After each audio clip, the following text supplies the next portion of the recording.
daerah-daerah terpencil, pelosok-pelosok ya, yang masuk-masuk ke hutan atau perjalanan ngelewatin sawah ladang berapa kilo dulu ya kan, baru ketemu sebuah desa. Nah inilah pentingnya kita berkorban melalui lembaga seperti BMH.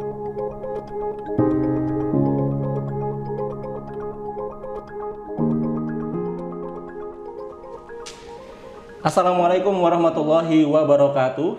Assalamualaikum. Pemirsa BMH TV dimanapun Anda berada, bertemu kembali dengan saya Melki Satria dalam program Bincang Mulia. Dan tentunya Bincang Mulia ini ada di channel YouTube BMH TV. Dan pada hari ini kita sudah kedatangan tamu yang sangat luar biasa. Tentunya Sobat BMH TV sudah mengenal siapa beliau, berkarir di dunia perfilman dan film perdananya Ketika Cinta Bertasbih tayang 2009. Hingga saat ini beliau masih eksis di dunia entertainment dan beliau adalah Kholidi Asadil Alam. Assalamualaikum Mas Kholidi. Waalaikumsalam warahmatullahi wabarakatuh. Assalamualaikum sobat semuanya BMH TV. Terima kasih udah diundang ke sini. Ya, kita sudah menjalani protokol kesehatan, bisa dilepas ya Mas ya, biar asyik ngobrolnya ya. Udah swab antigen ya. Masya Allah. Mas Kholidi ini gimana kabarnya? Alhamdulillah baik, dan semoga sobat semuanya yang nonton ini juga diberikan kesehatan oleh Allah, keluarga besar BMH juga mudah-mudahan sehat semuanya. Amin, amin. Alhamdulillah tetap produktif ya Mas ya di tengah pandemi ya. Harus ya gitu kan, karena agar nggak menjadi sesuatu yang buat kita jadi terlalu khawatir, itu kan juga nggak boleh juga kan. Betul, ya. Jadi tetap waspada, intinya menerapkan protokol kesehatan dimanapun berada, tapi juga harus tetap produktif karena saya sudah menikah. Jadi harus menafkahi anak istri ya, realistis saja. Apalagi sekarang sudah ini ya, istri sedang hamil ketiga ya. Ya, mohon doanya sobat semuanya, istri saya sedang hamil anak ketiga. Tadi juga sebelum kesini kita sempat ke dokter kandungan ya. So far sampai saat ini alhamdulillah bayinya sih sehat. Mudah-mudahan sampai lahiran doakan sehat, sempurna, normal. Amin. Anaknya perempuan ya Mas? Insya Allah sementara ini gitu kan. Berapa bulan sudah ini? Ini kurang lebih 5 bulanan ya. 5 bulan ya. Gitu. Sudah, biasanya ini sudah memikirkan nama-nama ya. Siapa ini nama-nama? Betul. Kalau saya memang suka pengen punya anak perempuan ya. Anak pertama perempuan alhamdulillah, anak kedua perempuan alhamdulillah. Anak ketiga meskipun orang-orang wah mudah-mudahan laki-laki, ya saya bilang yang terbaik. Tapi kalau saya karena terlahir dari 3 bersaudara laki-laki semua, saya anak terakhir. Dari dulu saya pengen punya adik perempuan. Ternyata qadarullah saya anak terakhir kan. Iya. Jadi sekarang punya anak perempuan tuh senang banget. Karena lebih hangat ya. Iya. Meluk, cium itu ke ayahnya itu aduh luar biasa nikmatnya itu. Masya Allah, alhamdulillah. Nah, ini Mas Kholidi kan di tengah-tengah pandemi walaupun ada kesibukan. Kalau di dunia entertainment itu waktu bisa dibilang tidak menentu ya, ketika callingan jam sekian, harus syutingnya jam sekian. Ini bagaimana memahamkan istri tentang kesibukan-kesibukan, bukan hanya di syuting saja, tapi juga off air ya, dakwah di beberapa lokasi. Memahamkan keluarga atau mengatur waktu untuk keluarga bagaimana Mas? Ya, yang pertama terima kasih Mas Melki pertanyaannya. Mungkin saya share sedikit bahwa aktivitas saya saat ini sedang syuting sinetron judul baru di SCTV dan insya Allah akan segera tayang, mohon doanya. Dan memang kita syuting ya Senin sampai Jumat, karena belum tayang Sabtu Minggu dikasih istirahat oleh kantor kita, oleh production house-nya yaitu Cinemark dan SCTV alhamdulillah. Dan sekarang ada peraturan untuk menjaga kesehatan pemain, alhamdulillah punya kebijaksanaan syuting maksimal sampai jam 12 malam. Ya gitu kan. Dulu sempat kita memang sampai subuh-subuh beberapa tahun yang lalu lah. Saya masih ngalami pernah syuting sinetron tuh Allahu Akbar adzan subuh baru break. Pernah juga jam 8 pagi baru break, itu pernah ya. Tapi sekarang di PH kami ada kebijaksanaan alhamdulillah syuting sampai jam 12 malam. Nah, tapi di saat angka Covid atau pandemi seperti ini naik lagi gitu kan, kita diperketat lagi prokesnya. Memang dari awal syuting dari Februari setiap Senin kita swab antigen. Dan sekarang karena angka Covid lagi naik, kita itu syuting kurang lebih sampai jam 9 malam. Oh, dibatasi? Dibatasin untuk kesehatan pemain. Karena memang sangat ketat sekali. Semua all crew, all cast, all artis itu semua sampai ke figuran-figurannya, pemeran pendukung ya, itu semua wajib swab antigen di lokasi syuting. Masya Allah. Gitu kan. Jadi memang harus jaga kesehatan juga. Olahraga sudah ini ya rutin ya, insya Allah ya olahraga. Harus karena Harus ya. tuntutan depan layar ya. Sempat gemuk lagi karena istri lagi hamil. Kalau saya nggak makan, istri saya nggak makan. Setiap istri saya hamil, pasti saya nambah berat badan juga. Karena yang penting anaknya janinnya sehat, ya udahlah ngorbanin diri. Itu jadi tantangan ya, karena kadang nih beberapa dari keluarga istri itu pengen makan kalau suaminya makan, jadi nafsu makannya meningkat gitu ya Mas? Iya betul, karena melihat kan ada yang nemenin makan, itu real. Kalau orang bilang, pembenaran lo aja gitu kan, tapi itu real. Bisa jadi pembenaran untuk kita gemuk lagi. Tapi memang saya yang penting udahlah, yang penting anak dulu lah. Istri saya memang kalau saya nggak makan itu sempat dia jadi nggak makan juga gitu kan. Contoh saya sempat mulai lagi karena Lebaran Idul Fitri gitu kan, pengen mulai Senin Kamis lagi. Ini beneran real, saya Senin itu puasa. Istri saya lagi WFH gitu kan. Puasa mau menuju zuhur, Mas. Udah Mas nggak usah puasa, temenin saya aja gitu kan, temenin aku aja, aku nggak ada teman makan, real gitu kan. Ya saya berpikir ini puasa sunnah kan. Gimana nanti kalau istri saya nggak makan, anak saya nggak makan juga yang dalam kandungan. Akhirnya saya batalkan, nggak ada masalah kan puasa sunnah. Itu real saya lakukan karena akan menjadi bahaya kata dokter kandungan kalau kurang nutrisi, kurang makan. Karena tiap bulan kita ke dokter kandungan dicek panjangnya, beratnya, kesehatannya. Kalau kurang diomelin kita sama dokter, dikasih suruh minum multivitamin, nutrisi, kalsium, sampai disuruh makan es krim.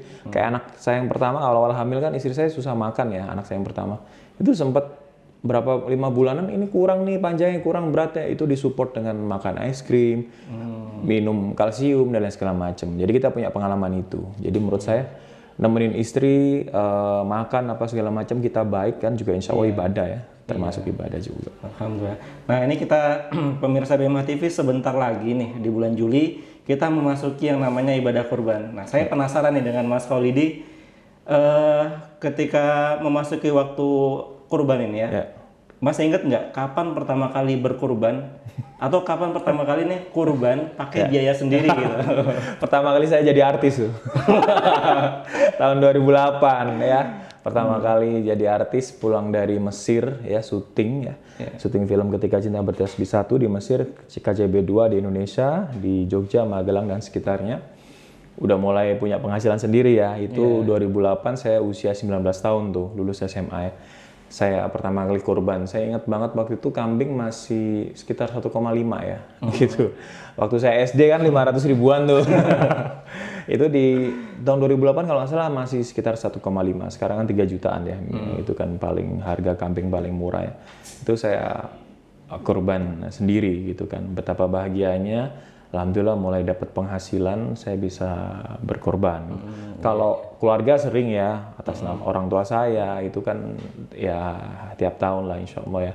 Tapi kalau untuk saya pribadi memang berkesan sekali ya ketika kita mampu ya menyisihkan apa yang dikasih oleh Allah kepada kita, menyisihkan harta kita dan berkorban, itu benar-benar ada rasa kebahagiaan di situ ya. Tapi kalau orang tua sendiri itu mengajarkan nggak Mas Kholidi untuk kurban? Contoh saya gitu ya, setiap waktu kurban orang tua tuh bagaimanapun caranya beliau harus kurban. Entah itu atas nama beliau, tahun depannya atas nama orang tua, atas nama anak gitu. Bagaimana kondisi orang tua Mas Kholidi untuk mengajarkan anaknya untuk berkurban gitu? Iya, yang pertama pastinya abah saya ya, gitu kan, ngajak saya dari kecil itu melihat pemotongan hewan kurban kami kan. Itu kan pasti kita melihat ya, itu juga merupakan kebahagiaan ya buat kita anak kecil gitu kan, nonton hewan kurban itu. Ba'da sholat Idul Adha itu kan udah rame ya tempat penyembelihan itu kan, itu menjadi suatu hal yang membahagiakan, jadi tontonan ya gitu kan, dan itu dibiasakan oleh abah saya dan ya menyambut dengan bahagia ya kita gitu kan, istilahnya menyempurnakan momen-momen dari Idul Fitri menuju ke Idul Adha itu luar biasa bahagianya. Kita juga bersyukur alhamdulillah kita sebagai umat Islam ada 2 kali Lebaran yang besar ya. Lebaran yang besar ya. Ya. Idul Fitri sama Idul Adha. Ya. Maksudnya di Indonesia memang benar-benar dirayakan dua-duanya. Jadi ada momen yang kumpul sama keluarga besar itu 2 kali ya, gitu kan. Itu kan ya keadaan sebelum pandemi. Tapi saat ini ya kita harus nahan diri dulu. Nah terus kalau sekarang ini itu tugas orang tua terhadap kita ya mendidik. Nah Mas Holidi sendiri menjelaskan kan anaknya masih kecil ya, masih pada kecil ya. Nah itu menjelaskan ini ibadah kurban loh. Cara menjelaskannya tuh bagaimana? Ya kalau anak saya masih 5 tahun dan 4 tahun mungkin masih belum paham. Intinya lihat kambing aja udah seneng ya, lihat sapi, lihat kambing udah seneng. Dan memang saya sama istri saya ya. Kita nikah 2015, memang kita usahakan tiap tahun selama rumah tangga ya pasti kurban, minimal kambing lah 1 ya. Kalau lagi banyak rezeki ya di kampung saya, di kampung istri saya kita nyembeli ya. Tapi kalau ya namanya rumah tangga ya, wah kebetulan lagi mepet, uang yang masuk cuma nggak banyak, tapi kita jangan sampai nggak kurban. Jadi tetap kita paksakan untuk kurban minimal 1 kambing, itu sih. Nah, motivasi kita untuk kurban itu seperti apa sih Mas? Maksudnya ada orang yang ya kurban ya udah sekedar kurban aja gitu kan. Melihat orang pemotongan, bakar-bakar sate, malah nggak ikut berkurban. Mas Holidi sendiri melihat ini seperti apa? Motivasi saya harus kurban nih tahun ini nih. Nah, itu bagaimana tuh? Iya. Karena menurut saya ya gitu kan, kita dalam berhubungan dengan sama manusia saja juga pasti butuh bukti, bukan hanya ucapan ya. Contoh begini ya, dalam bermuamalah ya. Contoh salah satu hubungan dengan manusia, dengan orang yang kita sayangi seperti ke istri ya. Jadi saya ngomong ke istri saya, aku sayang kamu, aku cinta kamu. Tapi saya nggak ngasih uang belanja. Cinta nggak? Sayang nggak? Ya sayang tapi ya maksudnya gini loh, saya melihat bahwa di dalam kita hubungan secara vertikal maupun horizontal ya, itu juga butuh bukti, betul nggak? Betul. Jadi kalau kita bilang Anda beriman, ya beriman, cinta kepada Allah cinta kepada Nabi cinta ya, gitu kan, yakin adanya Allah, yakin Nabi Muhammad SAW, iya. Tapi kita nggak wujudkan dalam bentuk bukti ya kan, gitu kan. Kenapa di Islam ada ibadah sholat? Ya nggak? Salah satunya kan itu bentuk wujud kita membuktikan diri bahwasanya kita mentaati ya, mentaati perintah Allah ya, mentaati apa yang disampaikan oleh Nabi Muhammad ya, dengan wujud kan. Iya. Kalau cuman Islam ya, yakin Allah itu esa ya gitu kan, tapi nggak sholat ya, gitu kan. Jadi nggak ada bentuk wujudmu sebagai orang beriman itu apa, mana, gitu kan. Nah menurut saya ibadah kurban itu juga seperti itu ya. Nah untungnya memang dalam hal ini kan tidak dipaksakan ya, bagi yang mampu ya kan, bagi yang mampu ya, wallahu alam. Mungkin bisa jadi bagi yang mampu dimampukan oleh Allah ya. Sempat kan viral itu ya, orang pemulung ya, gitu kan, nabung bisa kurban. Dan itu jadi buktinya beliau ya. Iya betul kan, gitu kan, pemulung. Karena kenapa bisa? Karena menyiapkan dan nabung, menganggarkan bahasanya gitu, mengalokasikan, itu real kan ya, sempat viral. Mungkin tiap tahun sampai saat ini juga pasti cerita itu pasti naik terus kan. Pemulung yang datang ke tempat penjualan kambing kurban malah diusir kan, padahal tujuannya karena bajunya ya baju pemulung, ternyata beli ya kan. Itu sebagai wujud ya, bahwasanya kalau niat Anda cinta kepada Allah ya Anda wujudkan. Ada bentuknya, real aja. Saya ngomong beribuan kali ke istri saya, aku sayang kamu, aku cinta kamu, tapi ya saya nggak ngasih uang belanja, saya nggak mencukupi kebutuhan. Ya orang luar akan menilai saya nggak cinta sama istri saya. Karena di Islam itu kan laki-laki wajib menafkahi istri, ya kan, gitu kan. Nah dan berapa jumlahnya? Nah ini kan sesuai dengan kemampuan kita. Dan itu harus diusahakan, karena usaha itu bagian dari bukti kita cinta kepada dia. Betul. Kalau ucapan doang, semua orang juga bisa ngomong gitu. Nah, tapi ini kan sekarang ini sedang pandemi, di mana walaupun orang sudah menganggap ya ini new normal, orang beraktivitas seperti biasa, tapi masih banyak orang yang kesulitan Mas untuk mendapatkan rezeki, mendapatkan uang untuk berkorban. Ada tips nggak nih untuk biar bisa berkorban walaupun dalam keadaan kantong seret? Ya buat saya memang nggak bisa menyalahkan dengan keadaan saat ini ya gitu kan. Contoh ya, saya kan punya usaha kecil-kecilan ya, ayam bakar sama serabi durian di Kalibata depan makam pahlawan. Sempat saya menghidupkan lagi ya dengan manggil 3 orang pegawai baru, saya sewain kontrak rumah lah buat masak dan lain-lain. Tapi seminggu dia di Jakarta, ternyata angka COVID naik lagi. Dan akhirnya mohon maaf dengan keadaan seperti ini kita tunda dulu deh untuk apa istilahnya ngidupin menu-menu berat yang lainnya gitu. Akhirnya ya mas emang keadaan susah ya udah nggak apa-apa, ntar kalau udah normal kita hidupin lagi ya. Jadi saya pun ngalamin betul gitu kan keadaan susah ya, itu para pedagang juga banyak yang tutup dan lain segala macam. Jadi harus kita maklumi kalau mungkin dalam keadaan saat ini orang mau berkorban tapi rezekinya atau uangnya ya sementara saat ini belum punya ya. Tapi gini, dalam hidup kalau saya berbagi motivasi ya, dalam hidup kan ada yang kelihatan, ada yang tidak kelihatan. Aset itu kan ada tangible dan intangible, ya nggak? Gitu kan. Tangible itu aset yang terlihat ya, intangible yang nggak terlihat. Betul ya Mas Melgi ya? Dikoreksi ya. Jadi menurut saya ya, dalam keadaan susah gitu kan, itu butuh sesuatu keajaiban. Benar nggak? Iya. Butuh sesuatu keajaiban. Gitu kan, yang kadang nggak bisa kita lakukan sendiri, ya. Contoh, ya kan, saya pengen usaha saya lancar, saya nggak sedekah, gimana mau lancar? Loh ini real saya hadapin. Saya berkali-kali dalam kesempatan ya syuting seperti ini, saya selalu menyampaikan keajaiban yang saya alami ya tentang sedekah, ya. Di tahun lalu ya, saya masih ingat banget yang namanya PSBB pertama kali Jakarta dan Indonesia itu tanggal 18 Maret ya, hari Kamis kurang lebih itu ya, 2020. Setelah satu bulan setelahnya bulan puasa ya waktu itu ya. Kita di rumah lah semua 14 hari dan lain segala macam.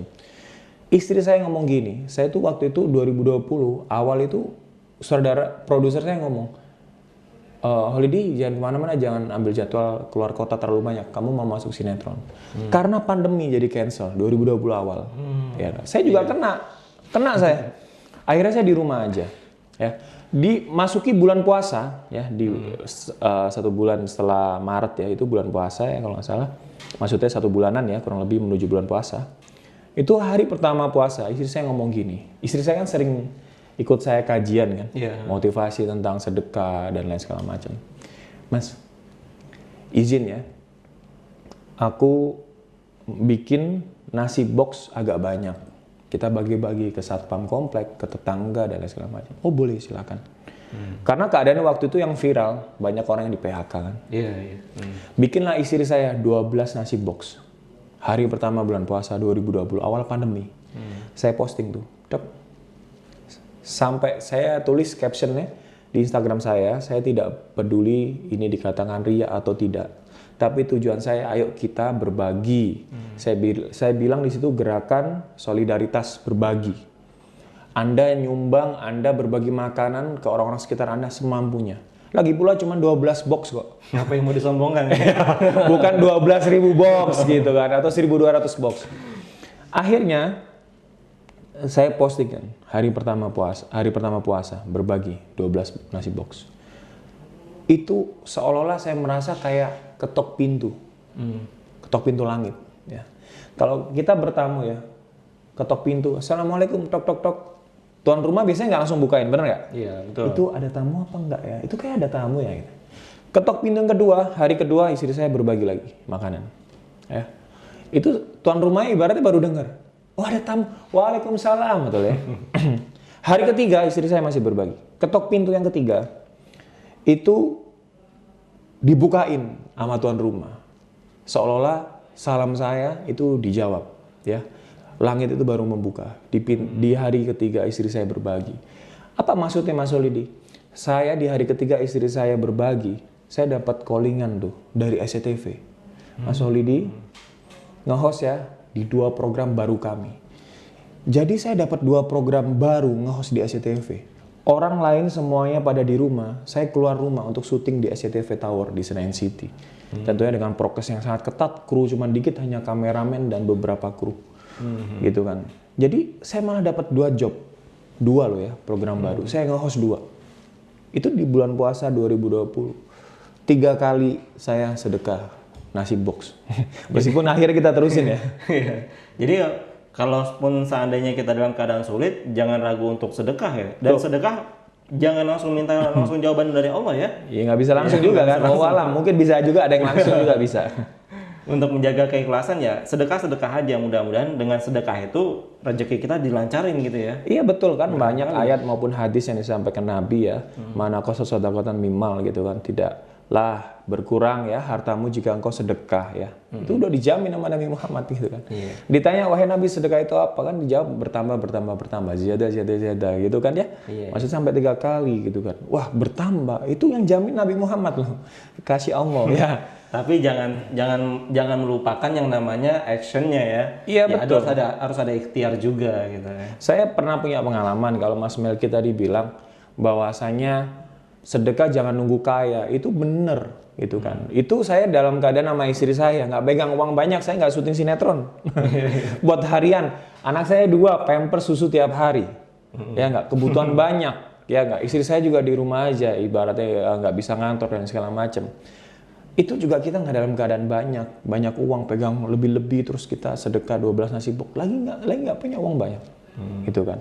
Dan sedekah jangan nunggu kita kaya, nanti hanya wacana. Contoh begini, saya SMA di Jakarta, merantau ya, 14 tahun saya dari Jawa Timur, ya TK, SD, madrasah, SMP di Jawa Timur, di Bangil, Kabupaten Pasuruan. Saya 14 tahun lulus SMP pindah ke Jakarta, merantau, numpang di rumah saudara saya.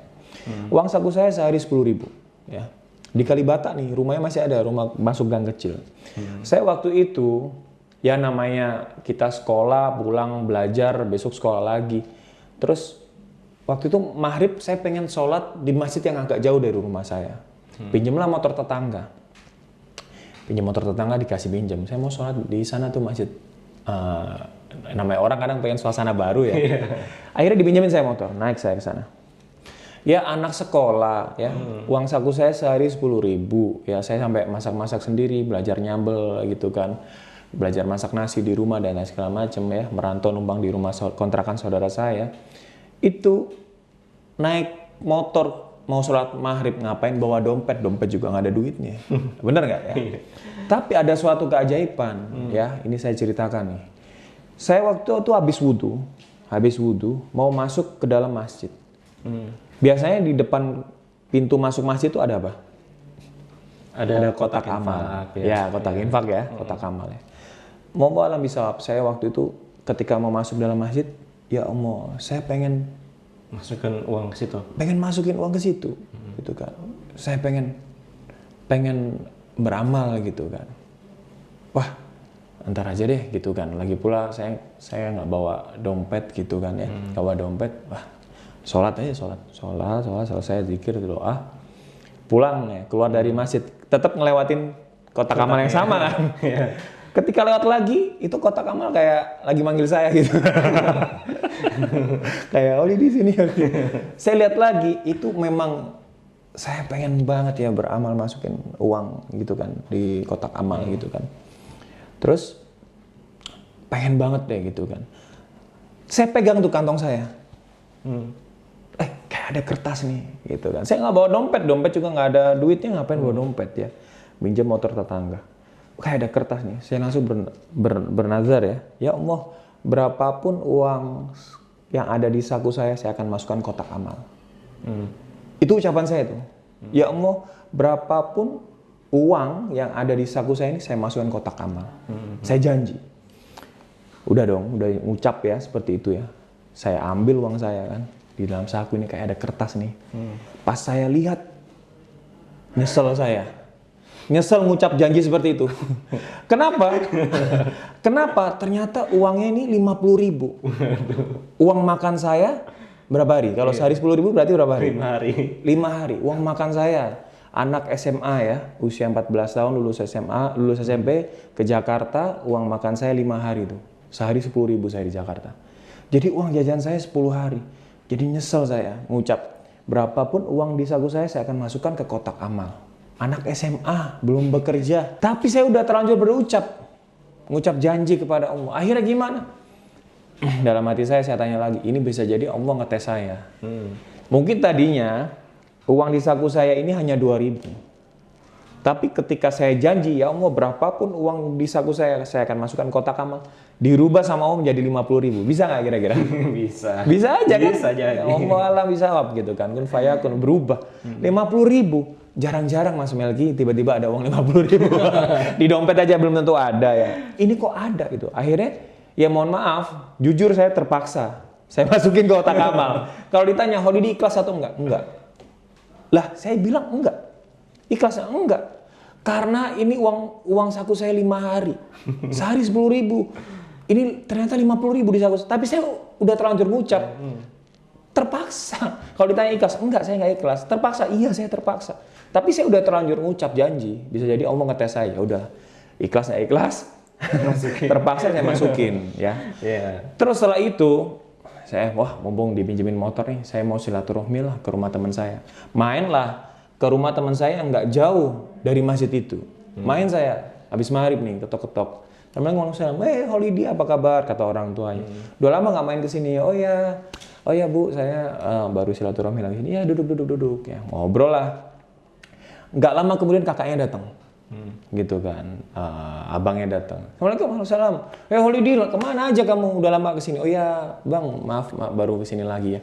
Abang tadi baru dapat rezeki dari kantor katanya gitu kan. Ini nih buat kamu, nggak usah bang, nggak usah. Kata mamanya, Holiday, rezeki nggak boleh tolak. Oh ya udah. Saya digituin kan, gitu. Akhirnya saya terima, gitu. Pas saya lihat, masya Allah, ini uang saya di kotak amal tadi balik ke saya gitu kan. Itu nggak sampai 1 jam kali dari saya masukin kotak amal dengan terpaksa, dengan nggak ikhlas gitu kan. 50.000 itu balik ya. Jadi saya ngalami bener-bener gitu kan keajaiban yang namanya tentang sedekah. Yang langsung maupun yang tidak langsung dibalasnya oleh Allah Subhanahu wa taala. Itu yang terlihat Mas Melki. Belum lagi yang terlihat, ada ketenangan. Ada kebahagiaan. Ada hajat-hajat kita dikabulkan dari sedekah, keselamatan, kesehatan, malah bisa.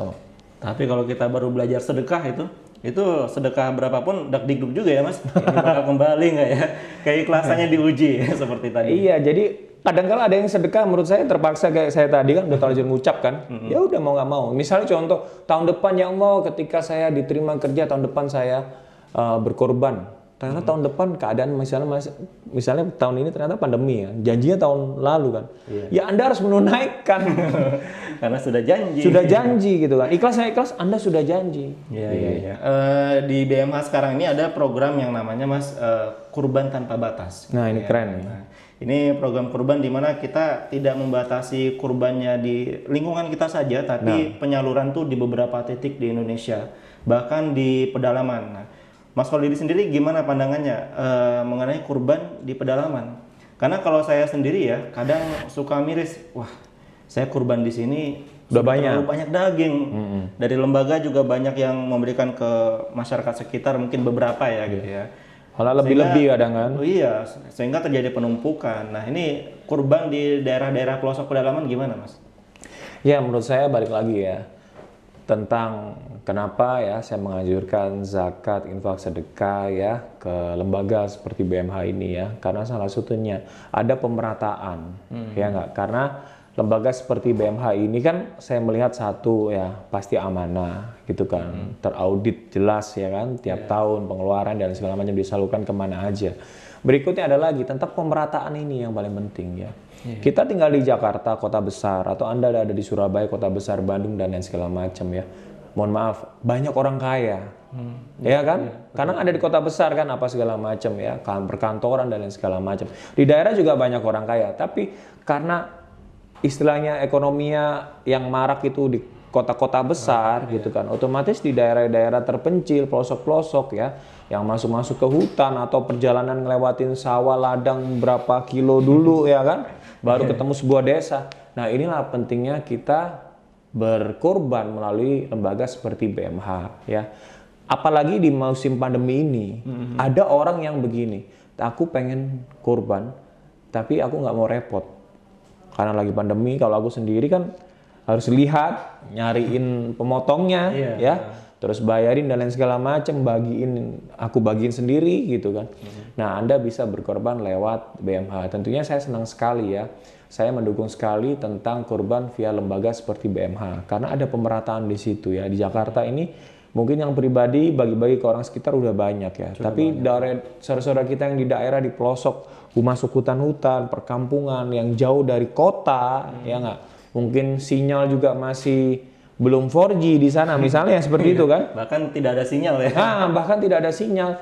Itulah perlunya kita berkorban ya, zakat, infak, sedekah melalui lembaga seperti BMH. Masya Allah ya. Ini terakhir nih Mas Kholidi. Ya. Bagi orang yang masih ragu-ragu nih mau berkorban, saya nanti aja deh tahun depan. Ada pesan nggak buat masyarakat Indonesia untuk meyakinkan mereka untuk bisa berkorban gitu, tahun ini? Ya, buat saya ini masih ada kesempatan beberapa hari, ya kan, untuk kedepannya, untuk kita masih bisa menunaikan ya, gitu kan, keinginan kita untuk berkorban. Jadi begini, mungkin ya termasuk inamal amalu biniat ya. Kita niatnya ingin berkorban, ya Allah kita berdoa, ya Allah mudah-mudahan aku dapat kerjaan, bisnisku lancar, aku diterima kerja. Mumpung masih ada beberapa hari ini, aku niatin kalau bisnisku lancar, aku akan berkorban, gitu kan. Ini masih ada hari, masih ada waktu. Kenapa? Tidak ada yang tidak mungkin. Saya kasih contoh ya, niat yang baik, insya Allah akan dimudahkan oleh Allah. 2019 awal, istri saya ngomong ke saya, Mas Kholidi, anak-anak kita udah gede, maksudnya bisa diajak umroh. 2 tahun dan 3 tahun waktu itu keadaan anak saya. Aku pengen umroh nih mas, ajak anak-anak. Kita sebelum nikah, saya udah pernah umroh dengan kedua orang tua saya, istri saya juga pernah umroh. Saya nanya, iya ya, seru ya umroh ya, dengan ngajak anak-anak bayi ini lucu kali gitu. Iya betul. Terus kapan kamu maunya? Kalau bisa sebelum Ramadan. Karena umroh Ramadan aku pernah mas, berat banget. Apalagi punya anak-anak. Oh iya udah sebelum Ramadan. Terus ya udah aku tanya travel ya, gitu kan. Ada kerabat gitu kan, tanya travel berapa. Keberangkatan ada mas sebelum Ramadan, ini paketnya gini. Udah lah Mas Kholidi mutawif lah ya. Tiga orang, istri sama anak-anak bayar gitu kan. Berapa? Totalnya 60 juta paketnya waktu itu. Waduh, harus 60 juta ya gitu kan. Saya bilang sama istri saya, ya udah kita niatin, besar juga. Saya lagi nggak ada uang gitu. Besar itu menurut saya segitu juga gitu kan. Waktu itu lagi belum syuting sinetron lah gitu kan. Oh ya udah. Akhirnya gimana? Ya udah kita niatin. Bismillah, mudah-mudahan ada niat gitu kan. Saya di Januari niat ingin umroh ngajak orang tua. Di Februari saya mendadak dikabarin tuh ya. Dapat iklan ya, minuman herbal yang alhamdulillah halal gitu. Terngiang-ngiang. Ya terngiang-ngiang ya gitu kan sama Mas Ramzi ya MC di Indosiar itu kan. Saya dapat kontrak itu ya. Itu bisa buat umroh, malah masih ada kembalian lah nilai kontraknya. Dihubungi. Terus saya masuk sinetron Cinta Suci ya gitu kan. Prime time jam 8-an malam gitu kan. Alhamdulillah gitu kan. Terus di Maret saya dapat kontrak gitu kan salah satu BUMN jadi brand ambassador ya di situ ya, di produk syariahnya gitu kan. Jadi niat ingin umroh, saya dapat 2 kontrak iklan. Masya Allah ya. Malah lebih dari nilai umroh. Baru niat doang, ternyata dikasih Allah jalan. Masuk sinetron Cinta Suci, alhamdulillah gitu kan. Terus saya berangkat umroh berangkat gitu kan. Lagi di Mekah ya, habis menunaikan rukun umroh, jadi di hotel buka handphone, saya dapat endorse lumayan besar gitu kan, 3 kali posting itu 15 jutaan lah gitu kan dari perusahaan begini, oke gitu kan. Jadi bisa ditransfer juga, wah bisa buat kita jajan anak-anak lah di Mekah ya. Habis main dari ziarah ke Madinah terus kan ke Mekah biasanya gitu. Di Mekah setelah rukun umroh, nah bisa buat anak-anak beli mainan, jajan dan segala macam lah. Alhamdulillah. Pulang dari umroh, saya masih dapat keberkahan tuh, tanah haram. Apa itu? Saya masuk sinetron Ramadan. Loh, bukannya Mas Kholidi biasa main sinetron Ramadan? Iya, tapi waktu itu ada peraturan ya, kalau bisa artis itu dalam 1 hari hanya 1 judul sinetron. Kenapa? Biar masyarakat nggak bingung. Iya, iya, iya. Sorenya jadi peran ini, malamnya jadi peran ini, kan bingung kan? Iya.